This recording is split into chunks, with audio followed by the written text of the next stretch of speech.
Top of the morning, planet Earth, to all you manly men and lovely ladies out there, and the dolphins. And yes, I'm going to include the dolphins in our hello today. So, hello to all the dolphins out there. Incredible creatures. You know, I'm researching them right now, finding a lot about dolphins. Very, very cool. If you get a chance, jump in the ocean and have a swim with one. You never know what will happen. All right, welcome to the show, everyone. You're listening to the Celtic Coach radio show, where science, spirituality, and self-discovery meet. We have a little bit of spirituality, a little bit of self-discovery, life coaching, and also the science. Now, today's show, and if you just tuned in, you're listening to KOWS.FM, the best darn gosh radio station on the planet, possibly in the solar system. I mean, I don't want to, push it or stretch it, but I have a good, let's just say the few ETs that I've spoken to over the last few weeks, they've all said they listen to KOWS. So that's pretty encouraging, I have to say. And they listen to the show, which is very, very cool. So to all my alien brothers out there, hello, live long, and prosper. All right, let's jump in. Celtic spirituality, the art and science of being Irish. That's the topic of our show today.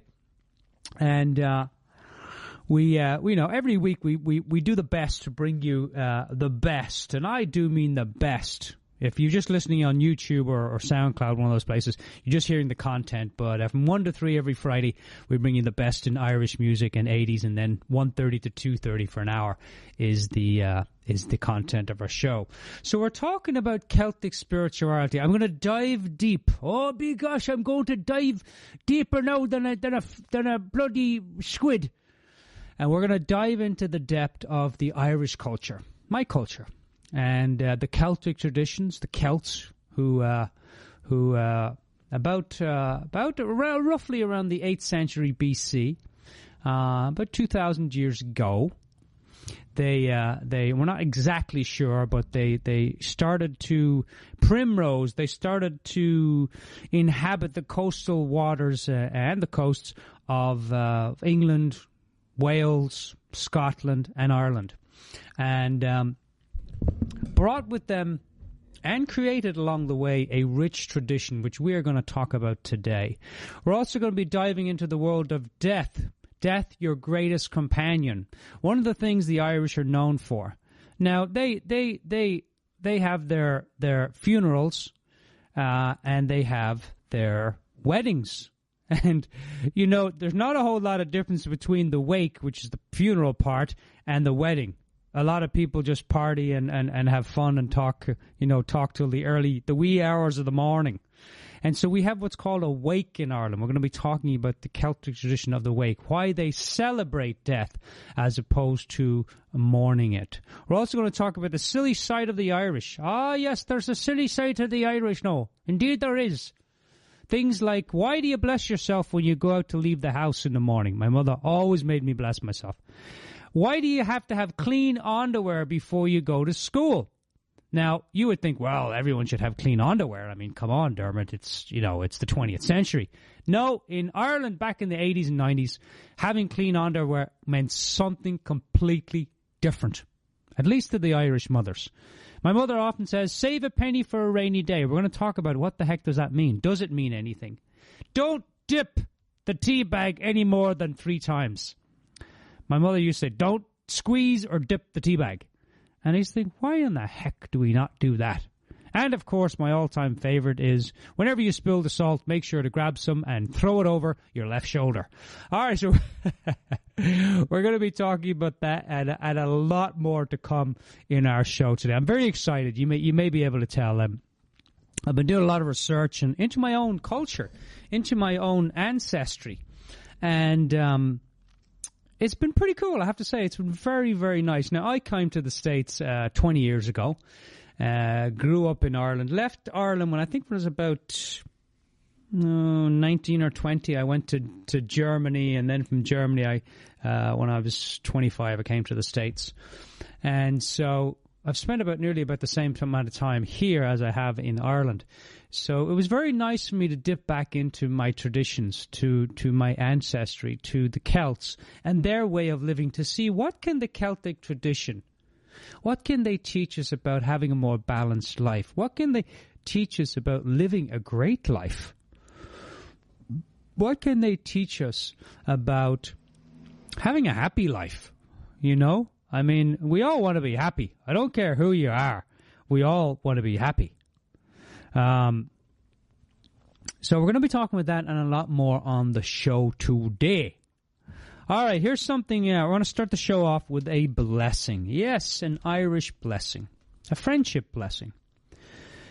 May you be blessed with good friends. May you learn to be a good friend to yourself. May you be able to journey to that place in your soul where there is great love, warmth, feeling, and forgiveness. May this change you. May it transfigure that which is negative, distant, or cold in you. May you be brought into the real passion, kinship, and affinity of belonging. May you treasure your friends. May you be good to them, and may you be there for them. May they bring you all the blessings, challenges, truth, and light that you need for your journey. May you never be isolated, but may you always be in the gentle nest of belonging with your Anam Cara. Anam Cara is your soul friend.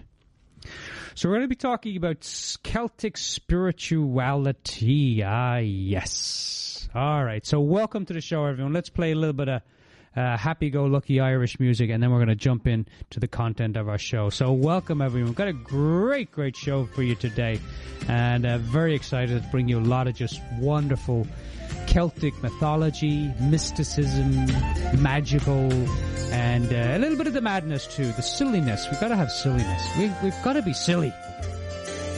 Do you really, Dermot? Yes, Angus, you got to be silly as much as possible. We can take ourselves seriously, but not our lives.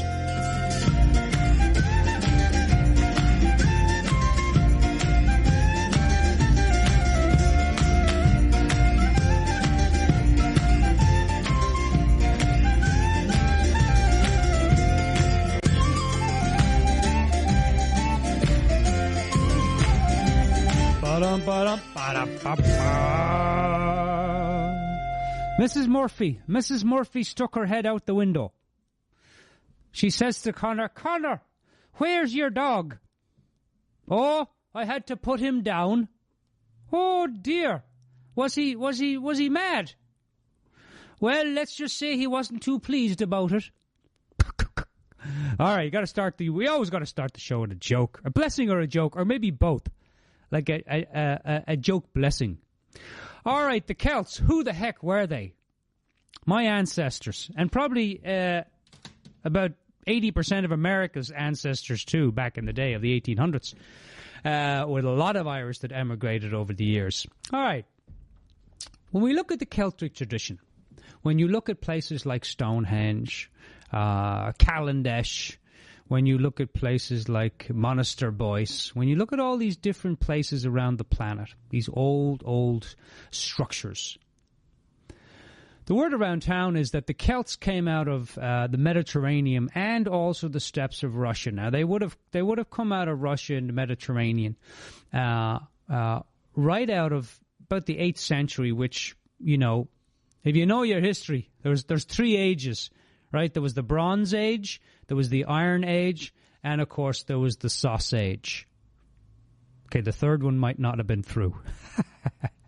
But there was a Bronze Age, and from the Bronze Age, they were moving into the Iron Age, and this was the age where they started to use iron to build ornaments, to trade, and of course they were also, the not so peaceful, loving Irish Celts were building swords and daggers and shields and all that type of stuff for war. So they were coming out of the Bronze Age, where they were using a lot of bronze, into the Iron Age.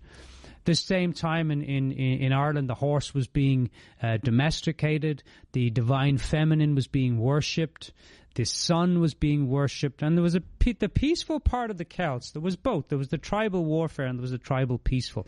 And of course, you know, most of the divine feminine, if not all of them, were of course the peaceful side. But there was also tribal chieftains, they were called, men that were peaceful also. And they were very connected to the spirit of the land. Now, they reckon there's a little place in Salzburg called Hallstatt, And Hallstatt, Stadt means town or city, and Hall means hailed or halo or hallow. And this is in Austria. And they reckon that this was the first period of the Celtic development. This is kind of the cradle of Celtic civilization. Now, it makes sense because in this little town, it was in Salzburg, and Salzburg, Berg is German for mountain, and Salz is salt, so salt mountain. They started working the salt mines, and of course salt was this, wow, salt could do all sorts of things. You know, they could store their food in it, they could taste their food in it, they could use it for their bodies, they could use it to clean things, they could store their food, they could even use it for their clothes, to keep their clothes, you know, that the strength and the longevity of the clothes. So salt was used for a lot of different things, and you know, for spices and all that stuff too. So they started mining the salts and started selling it. Now this is where it got interesting, because after some time they started trading with different groups all around the planet. Especially along the coasts of Scotland, Ireland, Wales, all the way down to Spain and France. And so they were trading this salt for gold and iron and different things like that. So it was really having a big impact on the culture, the Celtic culture. Now, let's take a little look at the Celtic culture itself. It branched out from about the 8th century, and it moved into Ireland. Now, one of the things that the Celts were recognized for, one of the things that they spent a lot of time, and I think in our culture today, I think this is very relevant. They spent a lot of time blessing things. They had blessings. That's why I started the show today with a Celtic blessing. They had blessings for everything. They blessed the dogs, the cats, the pigs, the sheep. They blessed the harvest, which was back then wheats and cereals and things like that, and corn. They blessed their relationships. They worshipped the sun, you know, the sun god, which was the life, which was the seed of life that gave life to everything. So they worshipped the sun a lot, but they blessed everything. Now, we look at our culture. I mean, I look at my life today, and I think about, like, how often do I stop just to bless something? You know, to take a moment to bless my food. Normally, I just say, "Oh, bless the food." And speaking of food, let's get a little sip of tea. That's good stuff. That's what I used to say about Guinness. Now it's tea. Now it's tea. So they blessed everything. And one of the things that when they blessed the food, they were thanking the Creator for the food. They thanked the people who grew the food. They thanked the people who processed the food. And they thanked the people who brought the food to their table. Now, today we live in such a fast-paced life. We go to you know, one of the stores, and it's all packaged and wrapped and ready to go. Like the chickens. You know, I didn't know for a long time the chickens were actually real. They had legs and moved around. I just thought you'd see them in the pack and you'd think, oh well, this is how they grow them. They grow them like this in the packet. Like we don't take a moment to look at our food and say, okay, where did this really come from? How many people were involved in seeding this food, in nurturing this food, in harvesting this food, in cleaning this food, in packaging this food, in driving this food to the market, in selling this food in the market? I mean, there's a lot of people that are on the food chain before you get your hamburger, you know, or your veggie burger, or your Irish stew. Yes. Irish stew.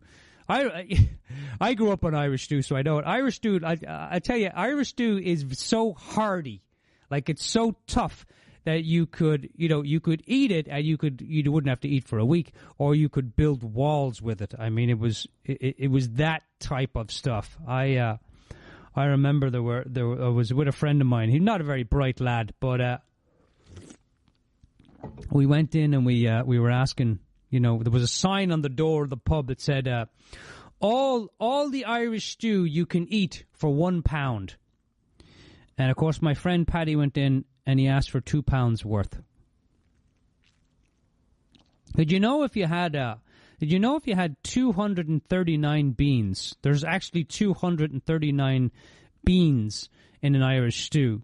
And if you were to add one more bean, that would make it 240.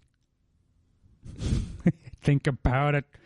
All right, enough of the jokes, Dermot. Can you get back to the blessing part? Oh, well, let's just say we grew up with, stew. It was hearty stuff. It was hearty stuff. Yes. All right. Getting off the track here. All right. So there was a time in the Celtic culture when they blessed everything. Now, what does that mean to us today in terms of our culture and the way we live?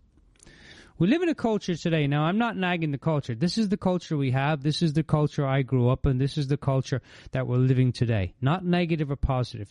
But I think there's things that I'm starting to learn about the Celtic culture. And I'm not saying that the Irish are great. No, Dermot, the Scottish are great. The Irish are okay. Thanks very much, Angus. I appreciate you saying that.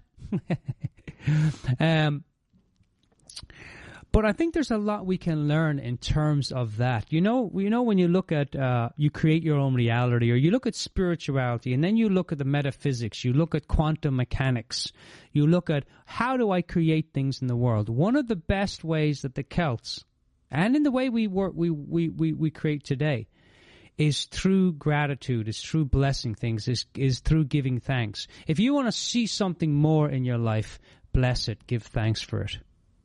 If you want to see less of something in your life, ignore it, don't give thanks for it. If you want to have a better relationship, let's say you're with someone and you're constantly complaining about what they're not doing. If you bless what they're not doing, they'll do more of not doing. In the same way that if you start to show some gratitude for some of the things that you want to see show up in your relationship, those things will start to show up. Hey, honey, I really appreciate, that you took the time to make the bed today. Or, hey, I really appreciated that you took a moment to appreciate my efforts around the kitchen today. When we bless things, we create more of it. When we give gratitude for something, we put it out into the etheric realm, into the energy of into the metaphysics, into the physics that is non-material, into the ether, into the field. The field is that container that houses everything. I did a whole show on this last week, right? The field of everything, where we can create through blessings. If you take a moment in the morning, and you put your hand on your heart, and you take some breaths in and out throughout your heart for 5 seconds. Breathe in for 5 seconds. Exhale for 5 seconds. Do that a couple of times, and then you put your hand on your heart. Scientifically proven, by the way, to calm you. That's why we put our hands on our heart when we're afraid. All right? That's why we put our hands around our hearts or around other people's hearts when we want to show love. Scientifically proven to relax us. And you just start to bless your day. Bless the things that you want to see happen today. Bless the things that you want to create in your life today. Take one change that you'd like to see in your life and bless it as if it already has happened. Divine Mother, I bless the health that I already have. I bless the abundance of health that is running through my body now. I bless the abundance of money, financial support that is in my life now. What we bless expands. What we bless, we see more of. What we bless, we experience more of. It's very powerful. And the Celts in some way knew. Now, I don't think they knew quantum mechanics, but they definitely spent a lot of time blessing everything. And I think it's a very cool, very powerful way to create the life that we want. If you want to see more balance in your life, start noticing, start putting a conscious awareness on the balance that you already. Where in my life am I balanced right now? Now, remember, balance is there's actually really no such thing, because balance is based on where your thinking is in the moment. And we know that our thinking changes with the tide. It changes with the blow of the wind. We live in a thought-created reality. We have a thought. Thought comes in. There's a feeling attached to that, and that feeling creates our reality. So balance is kind of balance is trying to it's like being on a boat on a rocky ocean, and you're trying to keep the boat from moving. It's not possible. However, there is such a thing called balancing. Right? I think life is more about balancing than being balanced, because we're constantly on this roller coaster of thought. Right? The whole day long, our thoughts are coming and going, just like the waves on the ocean. But the more that we can go with that rhythm, the more that we let go and go with the flow of life. And one of the ways to do that is to bless everything that comes into your life.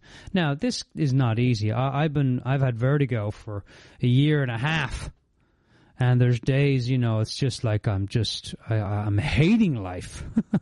There's days I just can't see the meaning of anything. And then there's days I feel like crap, and I bless it. So it's not about being perfect. It's about just giving some conscious attention to blessing what we call bad feelings or good feelings. Bless them all as equal. Because we know that feelings are simply thought being felt in the moment. And your thought changes throughout the whole day. If you notice, your thoughts come and go. Like the buses and the trains. Although forget about the trains in India. They come about every once per day. And that's that. So you want to see something more in your life, start to bless it as it's already happened. That which you start to bless, you will start to experience. That is a fundamental physical law. That is a quantum guarantee that will happen. When you bless something in your life, you create more of it. It's like when you share love, you double it. When you share sadness, you cut it in half. So bless everything in your lives. All right, let's take a little happy-go-lucky Irish music here. You listen to the Celtic Coach radio show. We'll be right back. And I do be right back. We're going to be talking about a little bit about the silly side of life, and then we're going to jump into death. Ah, yes, death. Wow, wow, wow. Your greatest companion. Thanks for joining us, everyone. We'll be right back.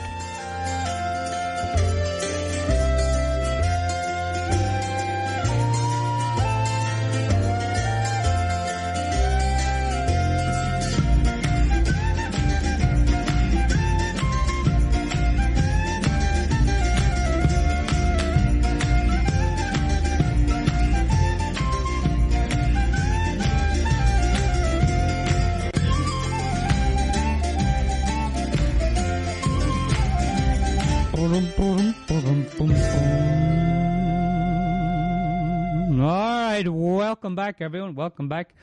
I had a friend, I went to his house last week, and he was pouring Irish stew on his computer. And I said, Murphy, I says, what the hell are you doing pouring the Irish stew on the computer? Oh, I've just gotten this computer now, and I'm sending some food to America via my email. Would I lie to you? I wouldn't lie to you. There was a sign outside the Irish pub. It said Irish soup of the day, whiskey. I thought, really? That doesn't sound like soup. All right. Let's get back to the serious stuff. It's a serious show. We're talking about serious things here. One of the things that I grew up with, the silly side of the Irish, was clean underwear. Now, you might thought, well, Dermot, how's that relevant to life today, having clean underwear? Well, it's just nice. It's nice to have clean underwear, you know? But one of the things... Now, here's the Irish reason. My mother would say to me in the morning, did you bless yourself? I did, ma'am, yeah. No, you didn't. Go ahead and bless yourself there now. So I bless myself, because if you didn't bless yourself before you went out and you were killed, there's a good chance you wouldn't go to heaven. So you had to bless yourself every morning before you left the house. Now, I didn't see any sense to this, but it scared the hell out of me enough that I made sure every morning I blessed myself, right? Because fear is a great motivator, especially when setting goals. Although I don't encourage it. I've had a lot of clients over the years say, I want to set goals, Dermot, because I got to get this and I got to get that. I got to achieve this. And I've been privileged to coach a lot of people over the years. And one of the things I say, which would you rather have? Would you like to set goals where it's a happy experience and you're motivated by joy? Or would you like to set goals where you're motivated by fear? And, of course, they always say joy. But you know what? Isn't it interesting that I've seen so many of my clients over the years set goals through fear setting? It's fear goal setting. Yeah. It's quite fascinating, I have to say. This fear, and we're going to talk about death here in a moment, so we're going to get to fear, don't worry. But I always found it fascinating. Now, by the way, if you're interested, I have lots of MP3s on goal setting and also on proper goal setting and a few shows and stuff. If you want some of that stuff, just email me. Email me at the Celtic Coach, CELTIC, the Celtic Coach @gmail.com. Email me, send me a brief email, and just say, hey, Dermot, can you send me some stuff on goal setting? Now, if there's something else that I have just an amazing collection of MP3s that I've gotten from my mentors, like people like Steve Chandler, people like Michael Neal, and lots of other people, guests that I've had over the shows. And send me an email. Let me know, what are you struggling with, and I'll send you something. I'm happy to do that. Oh, Dermot, you're being bothered. Not bothered at all. Send me an email, a brief one, and just say, hey, Dermot, I listened to the show, and you offered some stuff. I'm struggling with this. Do you have anything on, courage, on confidence, on building relationships, on better sex life, more inspiration, goal setting, whatever it might be, living a great life? I have lots of stuff, and I'm happy to send those MP3s off to you. So please feel free to ask. All right, so clean underwear. Let's get back to the important stuff here. Clean underwear. Now, one time I said to me mother, I says, Ma, why is it you ask me every morning if I have clean underwear? And by the way, I have to say this. We didn't have clean underwear every day because we had a small little washing machine that was in the kitchen, and we had 7 of us, so we had a small Catholic family, and that thing was pumping out clean clothes every day. It was the 80s, so everyone was trying to dress, and, like Bono. And so it was pumping out stuff. But we got clean underwear about once a week. But for some reason, my mother had it in her head that we were getting clean underwear every day. Now, God bless her. But it wasn't the case. But she would say, do you have clean underwear on? And I would say, I do, Ma, yeah. And did you bless yourself? I did, Ma, yeah. Well, off to school with you.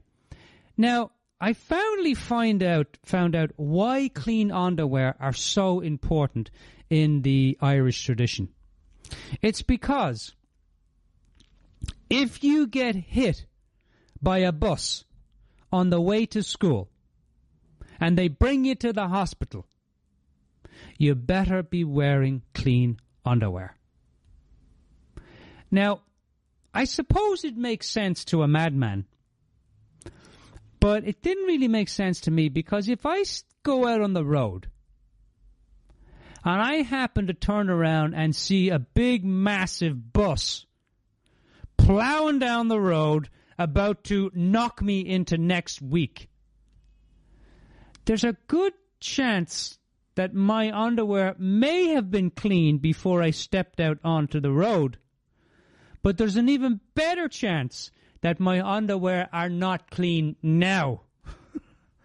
So I brought this problem to my mother, and the best she could come up with was, close your eyes. If you see the bus coming towards you, close your eyes.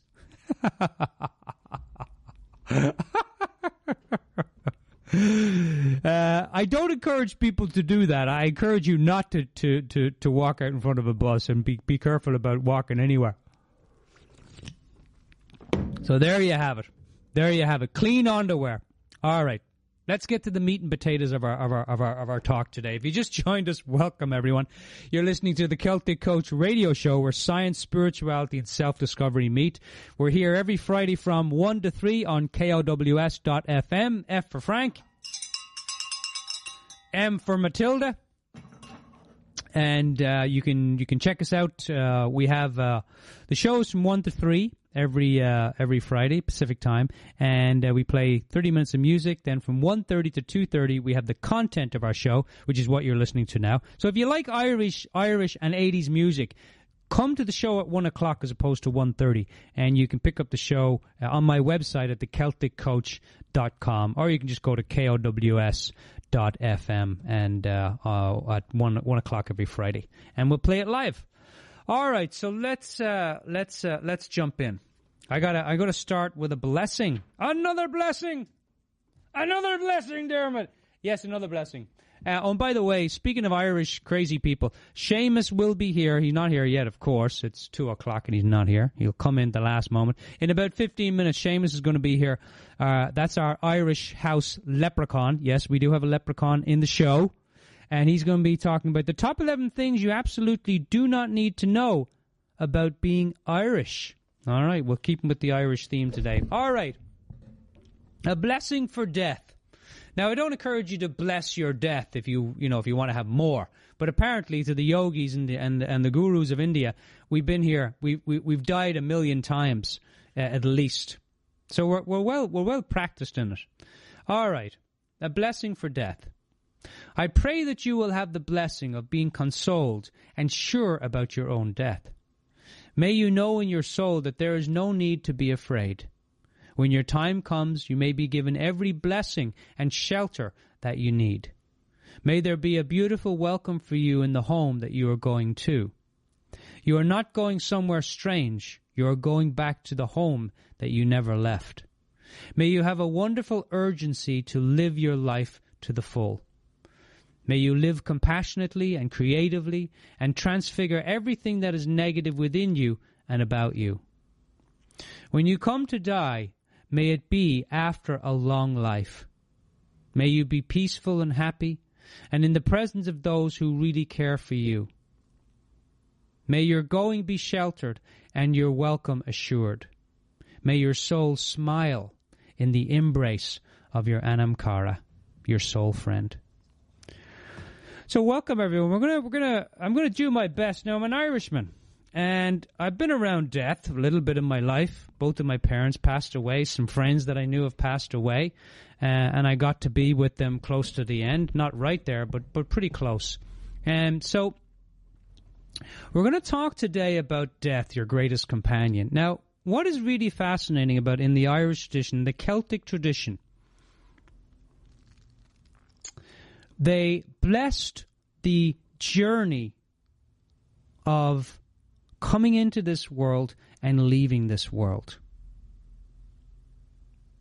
Right? They blessed. I'll tell you what I find beautiful about life, everyone, is we come into this life from nowhere.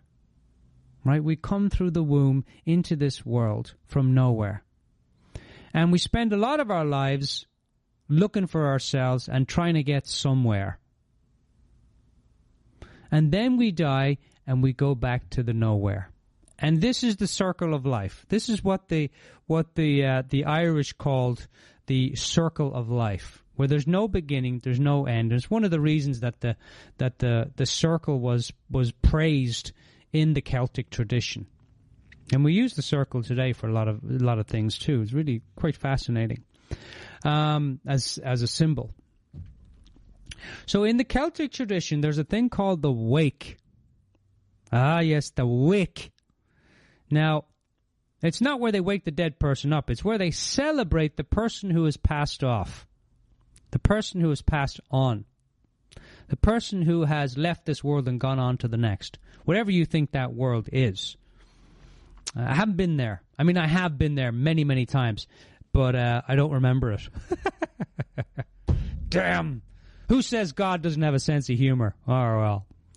But I'm going to have some people come in and talk about near-death experiences in the show here in the next few weeks. So stay tuned to that. That's going to be very fascinating. People who have actually died, gone to heaven, come back, and they're going to be sharing their stories with us on the show. So the Irish blessed the passing because they knew that the passing was simply another journey. When we look at our lives, I think it's really wonderful, everyone, that when we look at our lives, in the Celtic tradition, you had two friends.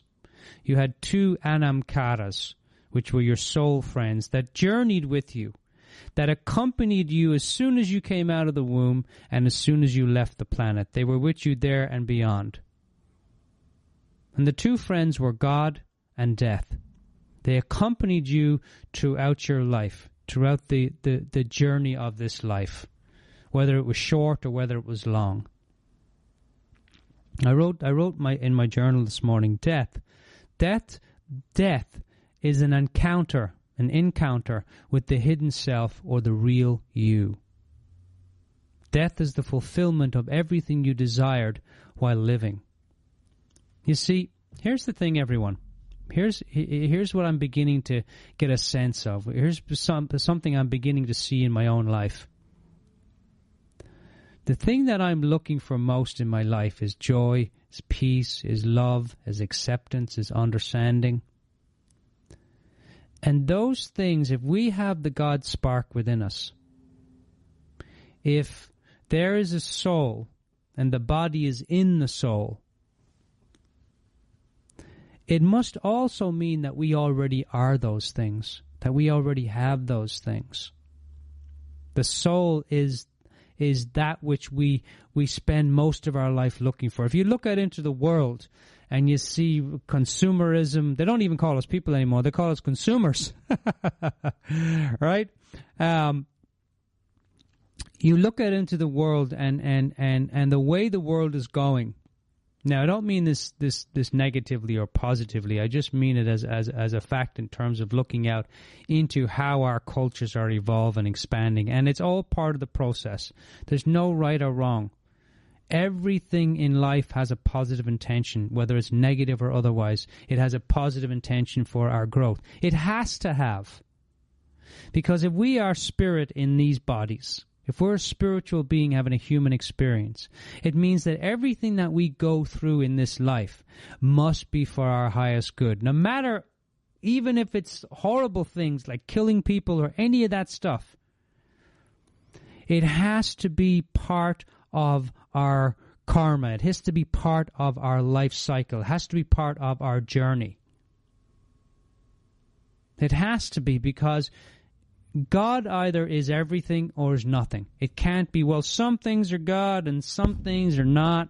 And I know I'm getting a little bit spiritual here, not religious, spiritual. The realm here that I'm talking about, it's called the Celtic, the spirituality. But one of the things that the Celts believed is that we were on a soul journey. That it was the soul that was having these experiences through these physical bodies. Now, I think that's pretty cool. I think that's pretty, it gives a lot of comfort to this idea that we die and that's it. Now, one of the things the Celts worshipped in the circle of life was the circle.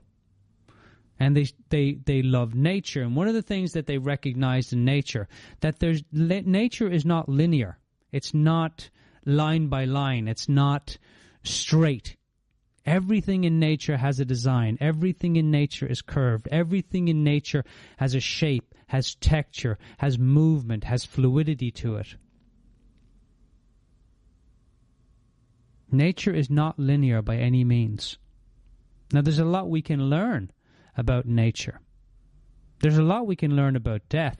Samuel Beckett, one of the greatest playwrights, I think, on the planet, meditated a lot on death. Waiting for Godot, that's all about death. And so did the Celts. The Celts respected death. They had the wake, which was a celebration where all the people of the village got together and they shared remembrance of the person. And they had a party. They drank wine. Wine was by the way, the Celtic culture, they drank a lot of wine. But it's interesting. It wasn't for getting drunk and forgetting themselves. They used it as a way, actually, really fascinating. They used it as a way, wine, to change their consciousness, so that they could step in, they'd have an experience of a different realm. And so they would drink wine and then they would meditate, or they'd drink wine and they would chant, or they would drink wine and chant and pray and bless. Quite amazing. Now, there's a different use for wine today, although it still has a lot of those roots. We still, have a cup of wine and we sit down and we relax and we talk with people and we talk about life, right? So it still has some of those roots embedded in our culture, which is really nice to see. So here's a little question for you about death. I every morning, Monday through Friday now, on LinkedIn and Facebook, I have a cup of tea and your question for today. As a coach, coaching questions are the answers, and so every morning I ask a question, and I think they're pretty powerful questions. Questions are the way that we open up the mind. Questions are the way that we invite the soul to dance. Questions are the way that we allow our imagination to flirt with the infinite. Questions are a way that we invite our imagination to play and dance with possibility. And as a coach, I ask a lot of questions. This is the realm that I play in. And one of the questions I'm going to ask you here today is, and I asked it this morning on LinkedIn. Take somebody in your life that if they were to pass away tomorrow, either leave the planet or leave your life, however, what in your life needs to be said and to whom? What has been left unsaid that you know needs to be shared with someone in your life? Your father, your mother, your friend, your brother, your sister, colleague, whoever it might be, wife, husband. What in your life needs to be said, and to whom do you need to say that to? When my father passed away, I was so blessed, because my father and I, we had a really, oh my gosh, from a very young age, my father and I, we argued a lot.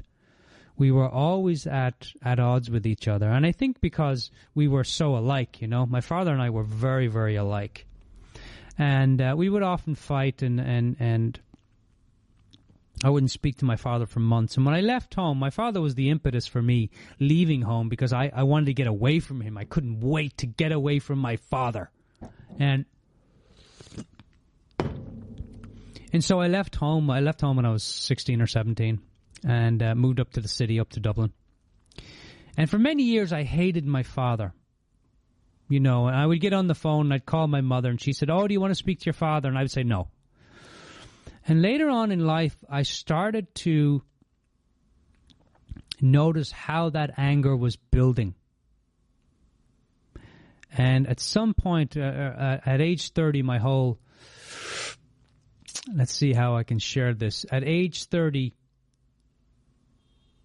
I recognized that, hey, Dermot, what you're thinking and feeling and how you're living is not working.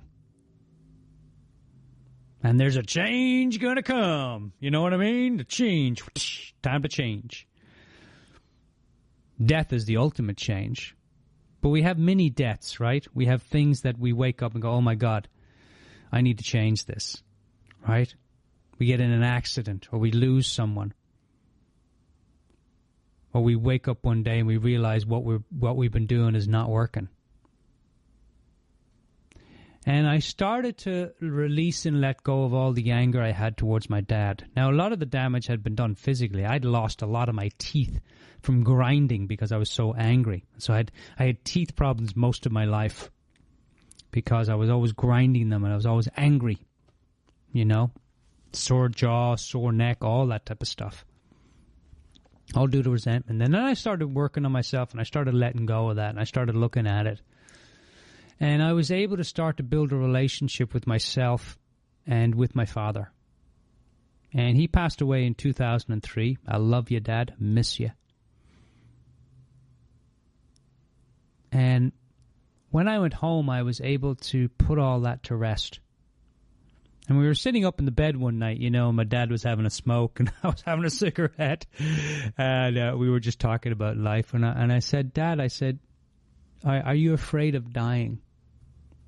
And he looked at me and he said, you know, I was afraid of dying for a long time. And he said, then a couple of weeks ago, I started praying for the courage to accept this. My dad had cancer and, you know, there was no way to cure it. And he told me that, Dermot, there was a peace that came over me. I can't explain it. You know, I can tell you it was God, but I don't know. But a peace that came over and it hasn't left me.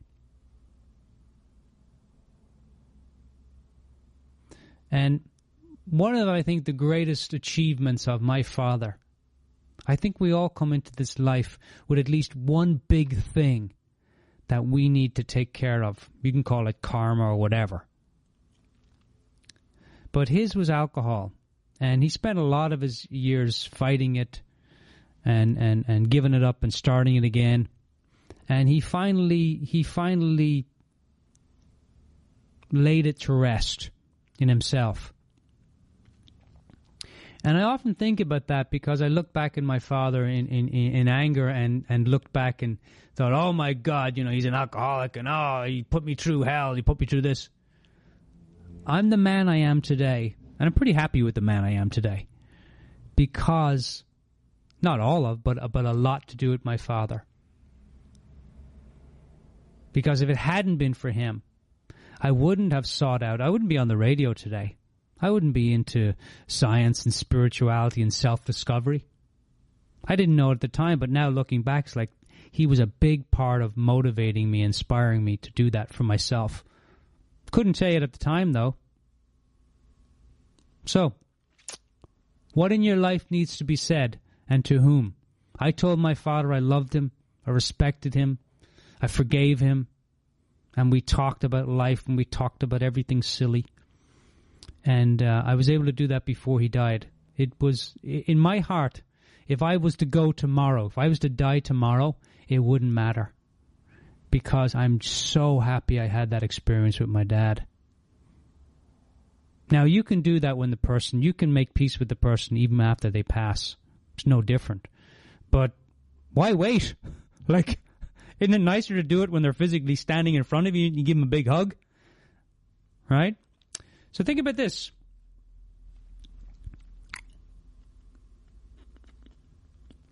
Let's do a little visualization before Seamus comes in here. Death as your teacher. Invite you to put your feet on the floor. Take a deep breath in, exhale out the mouth. Allow yourself to go all the way to the end of your life. You're sitting up in your bed. It's the end of your life. You got a massive big smile on your face. Your wife, your family, your grandkids, your grandkids, the dogs, the cats, the birds, the tortoises if you have them. They're all there. And it's your time to leave this physical world and go back home. Your home where you came from. The place that created you. The place that you live through. The place that you have your beingness in. The place that houses the real you. And you're sitting on your bed and you're looking back on your life and you're thinking of all the relationships. All the people you had relationships with.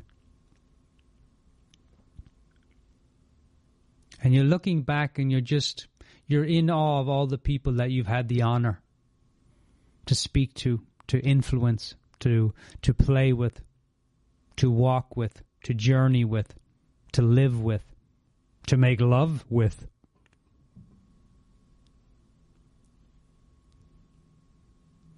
And you're just going through the timeline to make sure that all the relationships were taken care of. That what needed to be said today in this moment was being said. And as you look back on that timeline, you've seen all the relationships. They were clear. If you made a mistake, you apologized for it. If there was a misunderstanding or miscommunication, you made it right. And all your relationships throughout your life were like that. Clear, loving, accepting, understanding, and you said sorry and meant it when you screwed up. Now from that place, take a look at all your relationships, everyone, in your life. Are there any leaks? Are there any people in your life that you need to say sorry to? Are there any people in your life thus far that you need to make amends to? Are there any people in your life that you'd like to have a greater relationship? Now, knowing that you might not get it, you have control over yourself. You don't have control over anyone else. And sometimes a relationship is better at a distance than it is up close and personal, if you know what I mean. So what in your life needs to be said, and to whom? The Celts blessed every relationship they had, whether it was negative or positive. They blessed it as part of their life cycle, part of their life's journey. Science now tells us, quantum mechanics tells us, that we came from one big energetic bang, and the whole universe and everything was created from that, from the God spark. And we'll all go back to that at some point. And every person in this world is your brother. Every person in this world is your sister. Not just your family of origin, but every person is a mirror, is a reflection of you. So when you say sorry to someone, when you apologize to someone, you're saying it to yourself. What in your life needs to be said to you? What is it in your life that you need to bring to a close, to complete, to give more love to bring to completion, to fix that leak?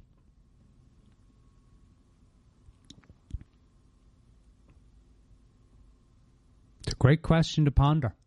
It's a great question to ponder. Death. An encounter with the hidden self or the real you. All right, everyone. We're going to leave it there for a moment. We're going to bring in Seamus. But let's play the happy-go-lucky Irish music before that. You're listening to the Celtic Coach radio show, where science, spirituality, and self-discovery meet. We're here every Friday from 1 to 3. Drop us a line. Go to CelticCoach.com. You can put your email in there, and I'll send you a copy of the show free of charge. I'll send it to you. And if you put your email on the website, you also get you don't need to wait to get coaching from me. You can actually put your email in the site, and you'll get 7 powerful questions to create 7 powerful days. So no need to wait to get coaching. You can start by just jumping in and start with those questions. Questions are the answers, everyone. Stay tuned. We'll be right back.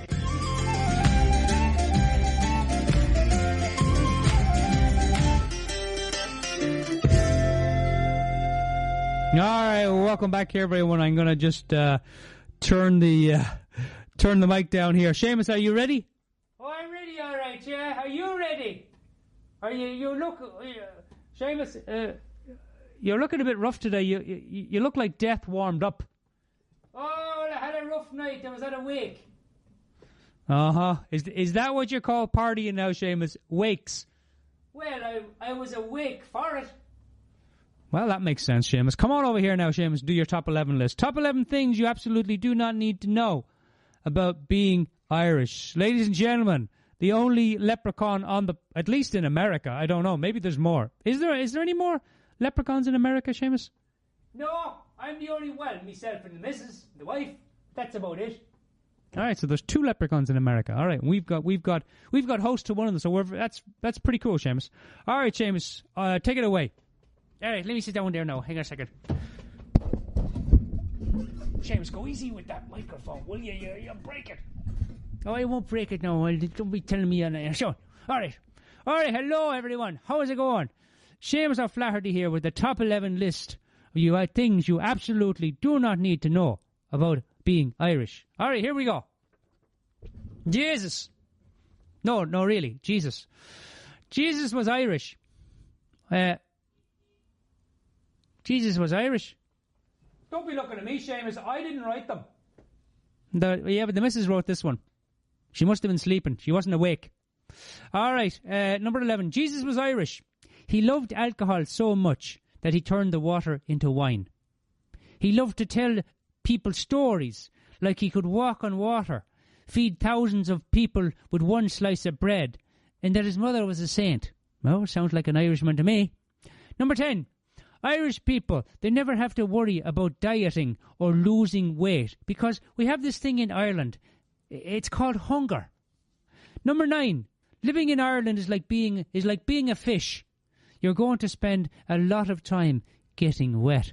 I like that one. That one's good. Number 8. The Irish phrase, fit as a fiddle, makes as much sense as drunk as a skunk. Whoever created that, I think, was a little bit under the influence. And maybe was the same guy who, took a picture of the cow jumping over the moon. Number 8. Have you noticed that Irish people will always answer a question with another question? Oh, so do you know where the post office is? Oh, is it the post office you're looking for? Is it? Question with a question. People in Ireland, they like to answer a yes with a no and a no with a yes. Did you ever notice that? Will you have a pint? Oh, God, no. I'll have 2. Oh, God. You won't drink 2 pints, will you? Oh, yes, I will. Number 5. We were so poor growing up. That one needs a bit of work. I know it does. We were so poor growing up that 5 of us slept in the one bed. And, of course, all on our side. So we made sure we get into the bed. If one of us had to turn over, we'd have to all get out of the bed, turn around, and get back in the backwards. That was a real science. Number 4.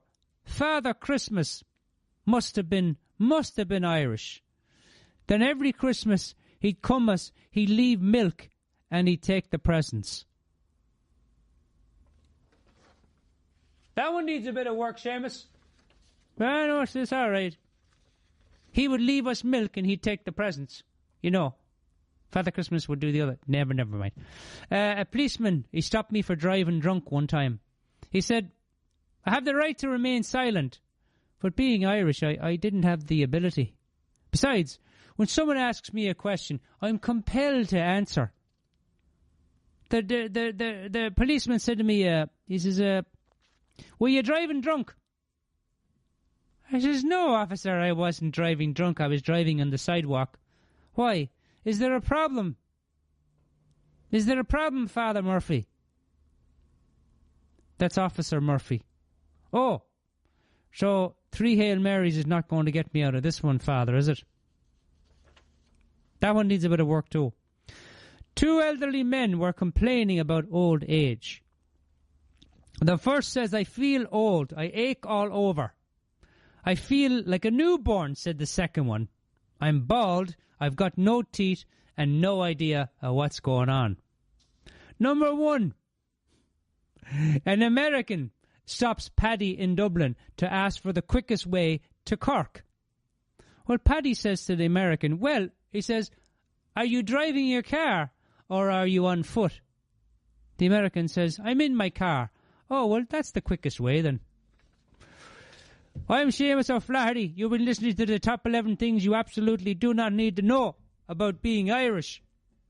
We'll talk to you next week. And that, my dear friends, I have to say, is no blarney. Cheers, everyone.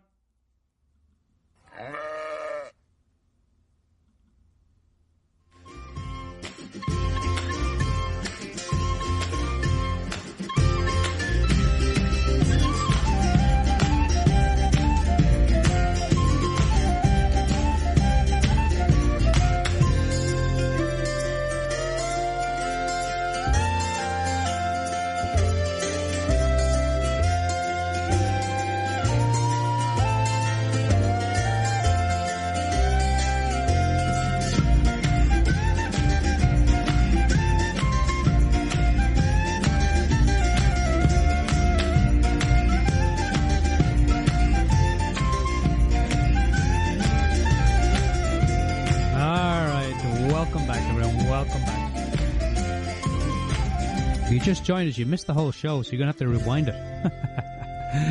All right, the Celtic Coach here, radio show where science, spirituality, and self-discovery meet. We were talking today about the Celtic spirituality, the art and science of being Irish. And we shared quite a bit around the Celtic tradition. Now, next week's show, we're going to be talking about thriving in a world of change. How can we thrive in this world? With all its complexities, with all its craziness, with all its convoluted this, that, the other, marketing and what have you. And how can we really thrive? So we're going to be talking about that on next week's show. But as we wrap up our show today, here's a few things to remember. Here's a few things to take. Here's a few things that I'd love you to walk away with the show in your heart. When we look at the Celtic tradition, they blessed everything that they came in contact with. They worshipped the feminine, the divine feminine. They worshipped the masculine. They worshipped the sun because it gave them life. They worshipped friendship because it was people that came on this journey with them, held their hands, were their anam caras, their soul friends, that really made the journey worthwhile.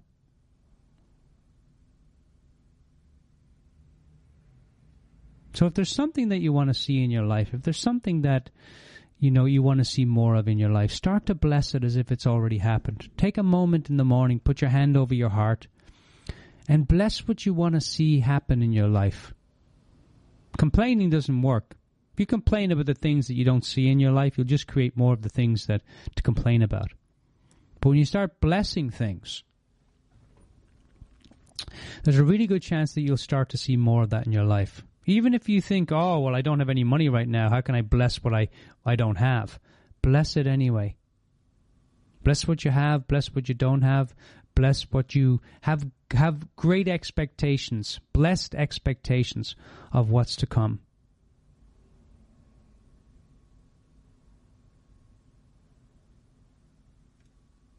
In terms of what we talked about, death today, your greatest companion. Take a little book out of the Celtic tradition. You don't have to look at something as simple as sickness or suffering or being feeling in a negative space. Bless it. If you're going to go through a negative experience, if you're going to go through, and I use that word lightly, if you're going to go through hell, why not enjoy it?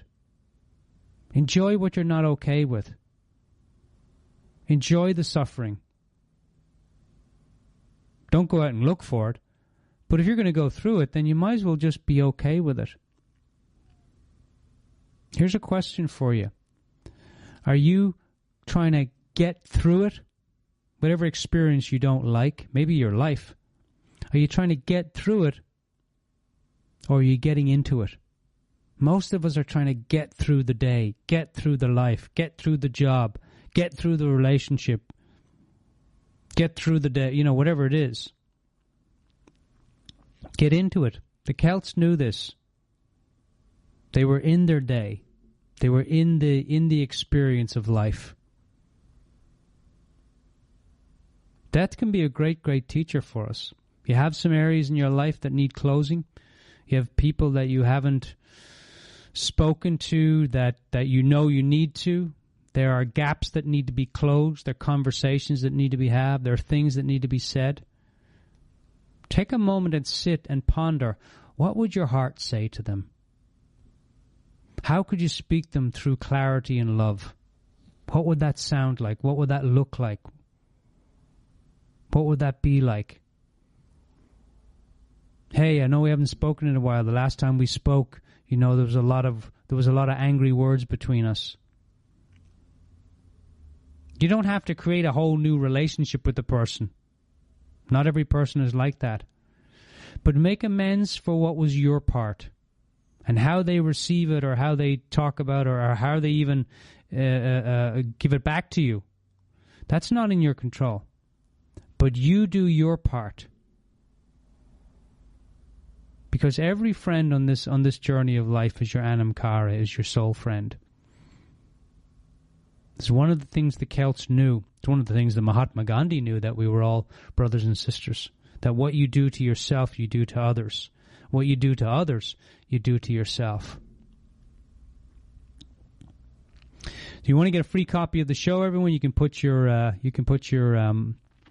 email go to the website, thecelticcoach.com. And if you're struggling with something, if you're challenged by something, please reach out to me. Say, hey, Dermot, I'm struggling with this. Do you have an MP3? Do you have a show? Could you take a few minutes maybe and talk to me? I'm happy to do that. That's what I'm here for. I'm here in service. So feel free to reach out to me through the website or thecelticcoach@gmail.com. Until next week, we're going to be talking about thriving in a world of constant change. How do we do that in next week's show? So stay tuned for that. Always a pleasure to bring you the show, everyone. Have a wonderful, wonderful day.